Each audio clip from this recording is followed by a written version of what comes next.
You would take a free career evaluation today. Deontay Wilder, Tyson Fury, fight Vegas Saturday. I'll be at it. Joy will be there as well. Speak for Yourself is doing a live show for the next 2 days from Las Vegas.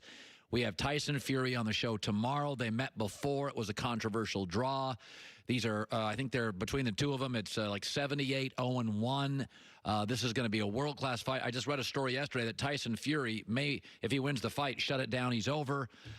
So it's going to be a magnificent fight. This stuff is... I mean, we got a baseball controversy. We have a massive heavyweight fight.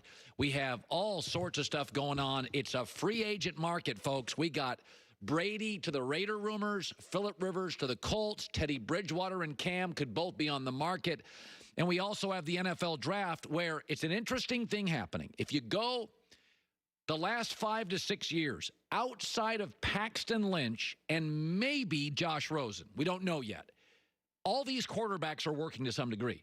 If you go to the previous decade, it was a 50-50 split. Half the guys in the first round, your Christian Ponders, E.J. Manuels, it just didn't work. It was a bust. Jamarcus Russell.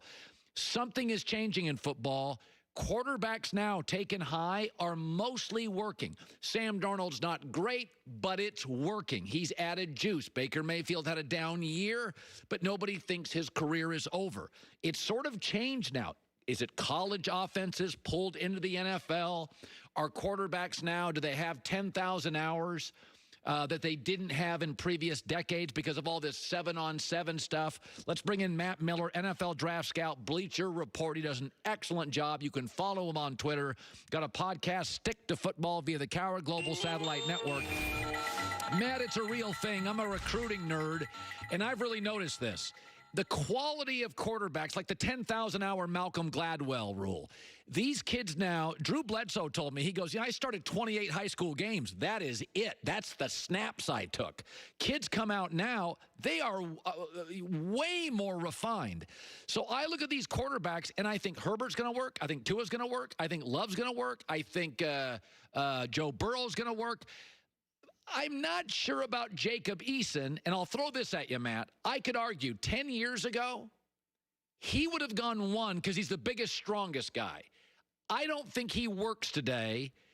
What is your take on him, the Washington quarterback who is the biggest arm, the strongest guy, Georgia Washington? What's your take on him? Yeah, Colin, I think you're right. I think 5 years ago, he would have gone first overall. I mean, I don't think he's that unlike Jameis Winston when he was at Florida State, a big pocket passer with a huge arm. I think the issues are he's going to turn the ball over. And against his best competition in the Pac-12, which isn't great, he struggled. I mean, you can look at games against Utah, games against Oregon. He wasn't at the top of his game. And like you were saying in the last segment, the NFL now, they want guys that can move around. Jacob Eason cannot move around. That is the weakness to his game. So even you look at his traits, his arm is as good or better than Justin Herbert's. But we saw in the Rose Bowl, we saw at the Senior Bowl, when Justin Herbert's allowed to move around, you get a little bit excited about the pocket mobility, about designed runs and RPOs. So I'm with you here. I think Jacob Eason, he's number 5 on my board right now. When 5 years ago or 10 years ago when I started doing this, we would have been falling all over ourselves for this guy. But now you look at it, he got beat up by Jake Fromm, who's a player that's going to be drafted in the 2nd or 3rd round. It really shows you where the quarterback market is starting to move. By the way, Jake Fromm's a 3-year starter at Georgia. So what's wrong with him? Yeah, it's the same thing. I mean, except for he doesn't have the big arm. I mean, he's small and can't move around. I think he's incredibly smart. You're going to hear comparisons to Teddy Bridgewater, Alex Smith, Chase Daniel. He might be Aaron Murray, though, who right now is an XFL quarterback. When you don't have the arm strength, and I know we're showing him run around right now, but when you don't have great athleticism or a big arm, you're winning on your instincts and your vision. And I saw him in the SEC championship game. He wasn't even making that good of decisions. So I think with Jake Fromm, you see a guy who, yes, he lost some receivers, but he got worse every year in college. And I've seen enough guys fail doing that where, oh my gosh, you're a great freshman. Sophomore year, you're still living on that hope.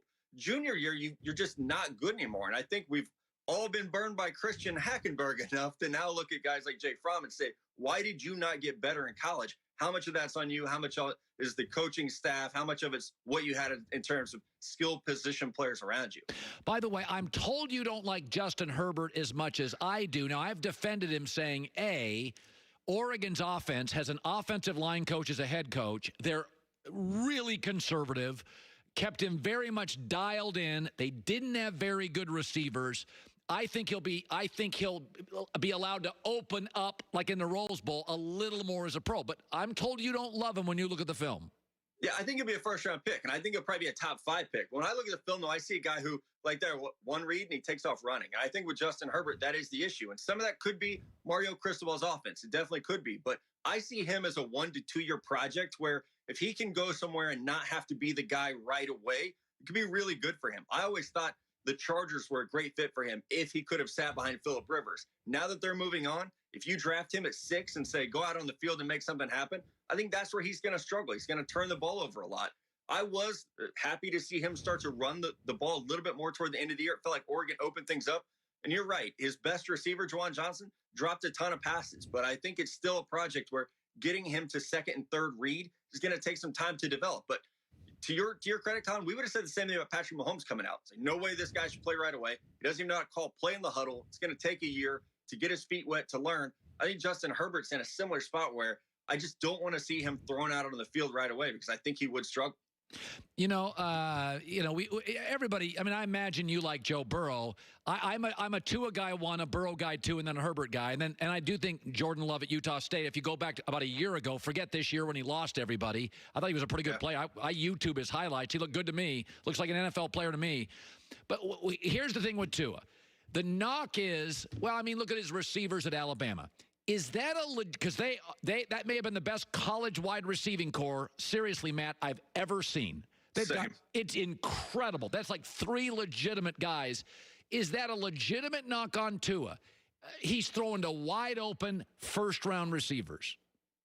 I think you can say the same thing about Joe Burrow. So if we're going to say it about Tua, we got to say it about Joe. That's Justin Jefferson, Jamar Chase, Thaddeus Moss. So I think with Tua, yeah, you have to be aware of that, but ball placement is what matters. And I think one thing that we say a lot in scouting is you got to put this player in a bubble and evaluate him. So when you look at Tua, yes, he has Jerry Jeudy, who's the second coming of Odell Beckham. But where does he put the ball? How does he see the defense? And with Tua, it's the touch, timing, and anticipation that are incredibly special. Oh, and he can move around and make plays. He's incredibly tough.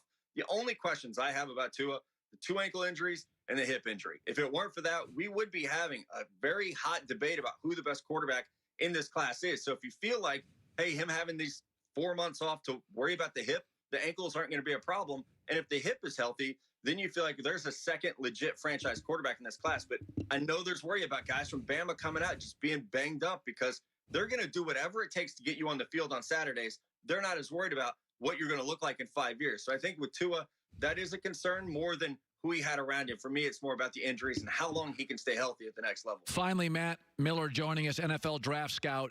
I had a dinner with an exec last night, and it's not a team that doesn't have massive concerns at wide receiver. It's funny. I hear all these AJ Green rumors, and I think to myself, I'm not sure. Maybe I'd go get Stephon Diggs if I was New England, but there's so much talent at wide receiver. You've been doing this now for over a decade.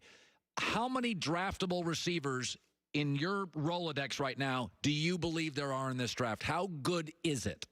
Is historically good. I mean, we normally see 30 to 35 receivers drafted. This year, there are about 45, maybe close to 50 guys that you feel are draftable. It's unreal. There are only 256 picks.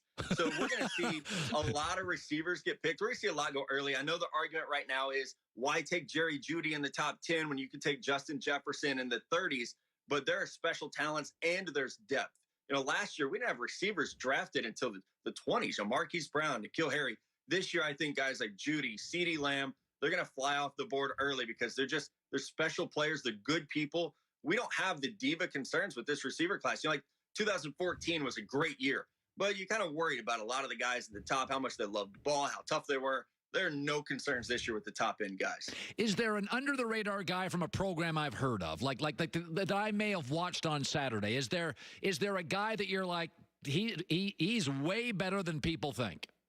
Yeah, and this is a first rounder, so this might be cheating, but Patrick Queen at LSU, we've talked about Joe Burrow and Clyde Edwards-Helaire and all the receivers. Patrick Queen was the best player on that defense, Colin. Not Grant Delpit, who won the Thorpe Award, not those corners who were exceptional. Patrick Queen, number 8, was a heat-seeking missile for that LSU defense. When he came out, a lot of people said, what is he doing? He's going to be a day 3 pick.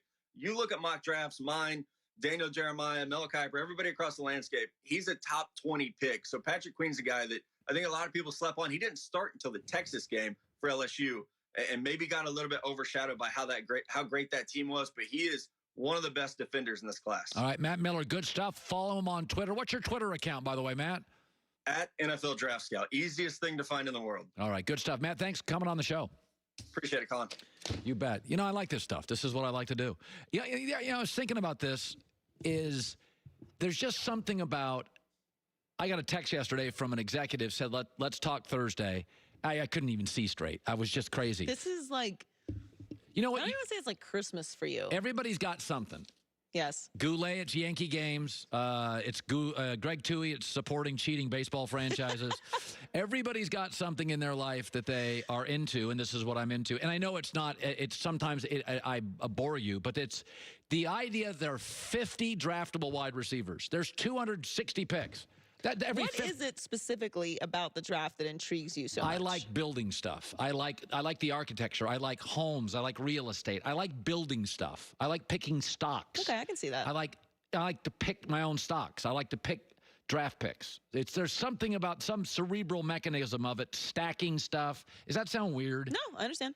All right. Better than following cheating baseball franchises. By the way, Islanders and Avs in today's Discover card key matchup all be locked. Discover matches all the cash back you earn and your credit card ending the first year. 95% of places in the U.S. take it. Discover.com/yes. Limitations apply. Joy Taylor with the news. No.